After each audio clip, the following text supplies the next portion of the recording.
Hi friends, நாம் இப்போ சுவையான மீன் குழம்பு வீட்டு ஸ்டைலில் எப்படி செய்யலாம் அப்படின்னு பார்க்க போகிறோம்.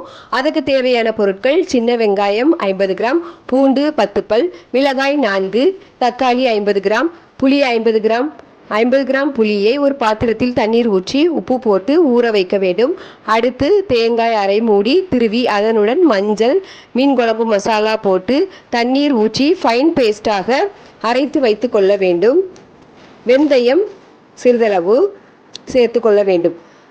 வெங்காயம், மிளகாய், வெள்ளைப்பூண்டு, தக்காளி நன்றாக கழுவி சிறிய துண்டுகளாக வெட்டி ஒரு பெரிய பாத்திரத்தில் போடவும். இதனுடன் அரைத்து வைத்துள்ள தேங்காய், மசாலா விழுது சேர்க்கவும். புளி கரைசல் தேவையான அளவு சேர்த்து பின் வெந்தயம் சேர்த்து கொள்ள வேண்டும். எல்லாவற்றையும் நன்கு பிசைந்து விடவும். பாத்திரத்தை அடுப்பில் வைக்க வேண்டும். நன்கு கொதித்தவுடன் மீனை மீன் குழம்பில் போட்டு மீன் வெந்தவுடன் கருவாயிலை போட்டு இறக்கவும். கமகம வாசனையுடன் மீன் குழம்பு சுவையாக தயாராகிவிடும்.